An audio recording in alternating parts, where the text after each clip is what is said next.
Friday, STS family.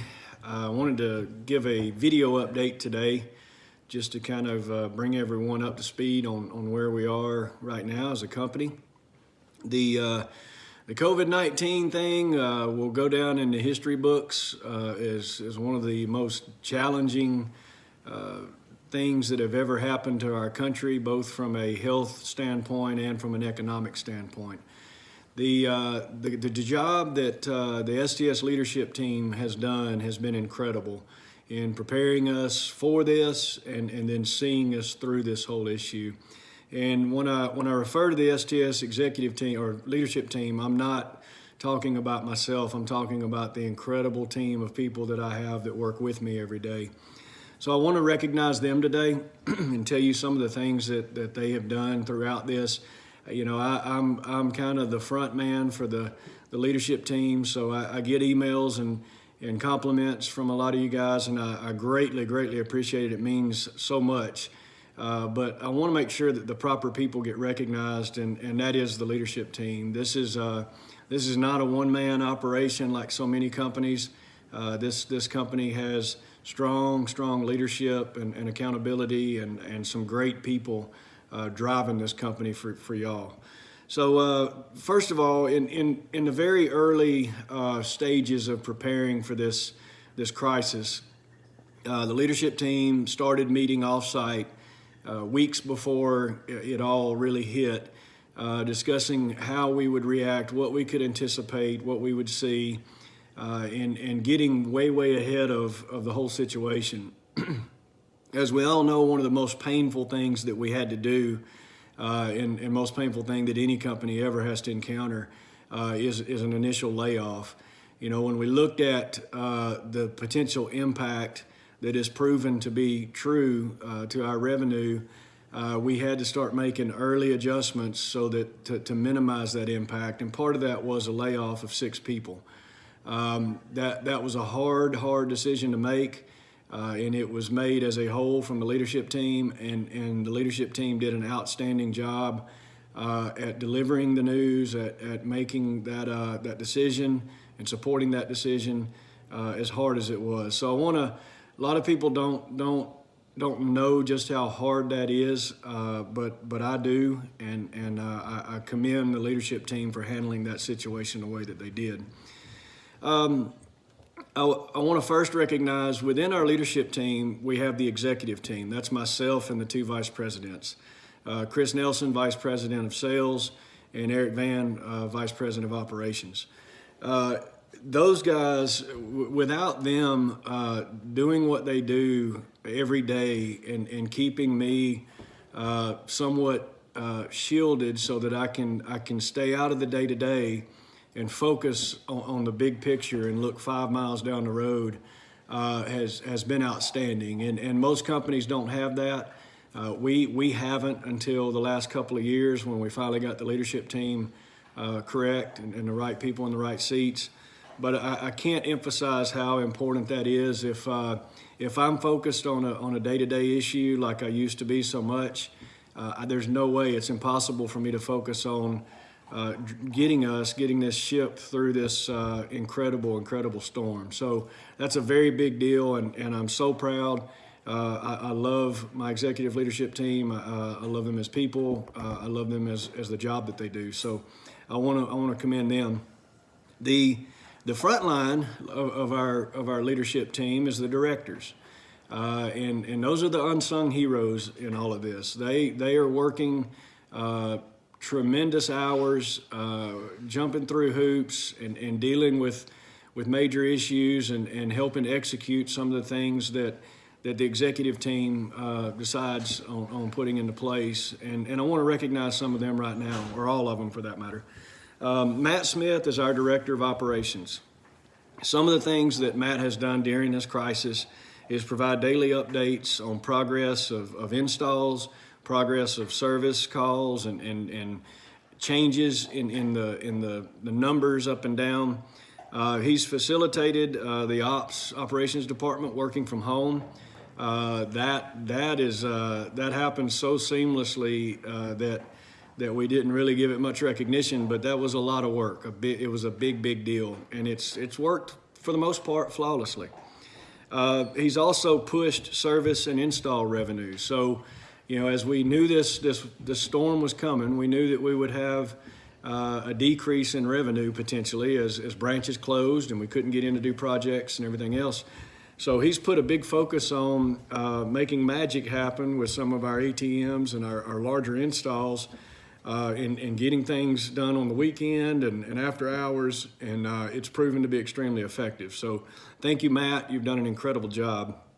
Jamie Bretzel, our Director of Accounting,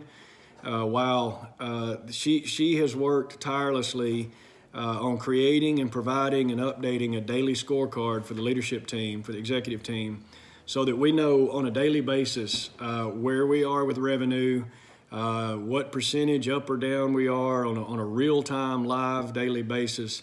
And companies that don't have that data, they don't know where they are right now. They have no idea. They won't know until the end of a quarter or the end of the month, and at best, they'll know. So she's done an incredible job at that. She's also, I can't say enough about the job that she did with the payroll protection program.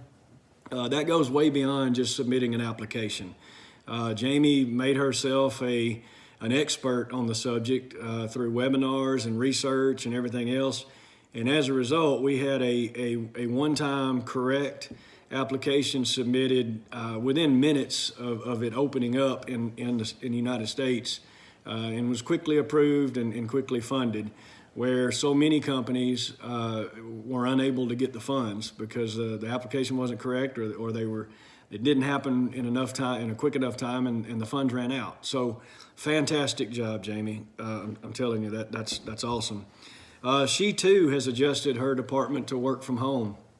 And just like in the operations side, it's been for the most part flawless. So incredible job with that as well, Jamie. Boone Adams, our Director of Culture, has initiated the STS daycare. Early on, when this thing first hit, we knew we were going to have a problem with employees that had children, that daycares were closed. That was one of the first things that closed, was schools and daycares. So Boone put together, as our Director of Culture, a makeshift daycare in our main office, and it proved to be extremely successful.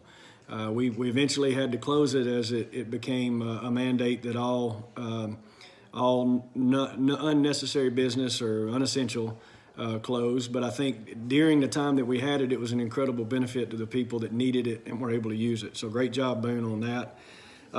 Boone has also recruited 4 new employees since this has all happened. As we've seen an increase in branch automation, Boone has jumped in and recruited people in that department, and that's been an incredible undertaking, and he's done it very, very well. He's also kept his finger on the pulse, the culture pulse of this company. That's Boone's job. Boone is our Director of Culture. We also call him our Director of Talent. I like Director of Culture better. But Boone is our high school counselor. So he's the guy that we can go, anybody can go to and just vent and talk to, and that information is very, very valuable. It's very important, and there's no better person in the company to be in that position than Boone Adams. So Boone's done a great job at bringing up good and bad, mostly good, through this situation about the health of our culture and addressing any concerns that we had. So that's a fantastic job.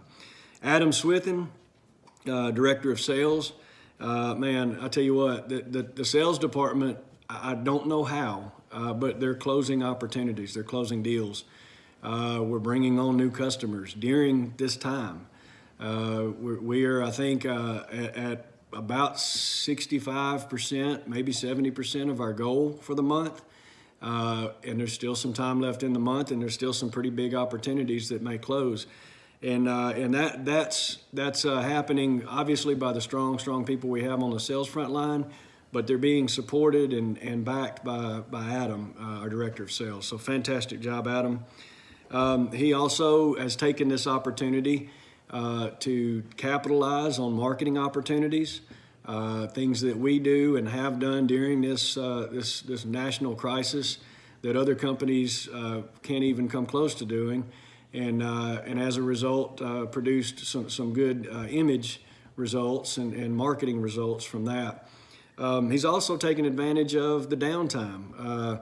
There's not a lot of it if we're nearly hitting goal, but there is some downtime, and he's used that for sales training, and I'm hearing incredible feedback about that. I think it was so hard to do when we're running 90-0. Now that we've got a little bit more time to talk ITMs, to talk access control, to talk some of those things, just makes us that much stronger, and I think it's been very, very big.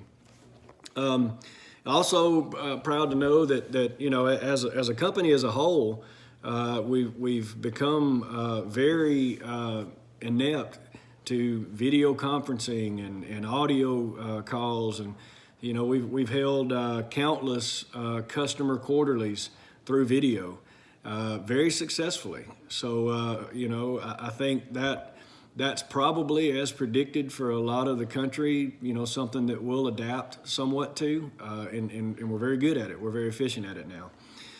So I do want to recognize all of those people, and again say that I'm going to tell you right now, from the bottom of my heart, without these incredible people doing what they do every day to stand with me through this crisis, I don't know what would have happened. I really don't. I can't do these things on my own. These people do what they do way better than me in their category, and they deserve commending. As a whole, we're going to make it. We're going to be fine. We are, as I indicated earlier, seeing some impact to overall revenue. It's not substantial, and we're doing things right now. We've just about got an agreement with Cadence Bank and with CenterState to allow us to start opening the projects back up. We have a strong, healthy backlog of projects, and we're also doing well on sales, and a lot of new opportunities coming up. I think overall we're not out of the woods as a country with this thing, but I think we're heading in an incredible direction. You're starting to see that some states are opening back up. Georgia is opening up, I think today, a large part of their retail spectrum, and let's pray for them. If they can do that successfully and don't see a spike in cases, I think that will set the precedents for the rest of the country. So pray for them and pray for our country. Pray for our state, pray for our leadership. I feel really good about where we are, and I feel really good in saying that I see a light at the end of the tunnel. I see our way out of this. One more thing to say, there's a lot of research going on right now, and they've determined, and as this was first starting, the COVID thing, one of the ideas that I threw up there was I've never known anyone to have the flu in the summertime, and maybe this will be the same way. It's a similar virus. So there's now evidence that this virus does not like humidity, and it doesn't like heat. And thank God we live in the Southeast, because we've got plenty of that. So as a result, if that is what knocks this thing out, I hereby swear never to complain this summer, or at least for 1 year, about the humidity and the heat, because I do think that's going to play a major role in it. And some of the evidence that's coming out is that it survives a fraction of the time than it does in a colder, drier environment. So I think that's coming to us as well. So. All right, guys. You guys have done an incredible job, and we recognize you on a regular basis for what you do and your contribution to this company, your commitment to this company.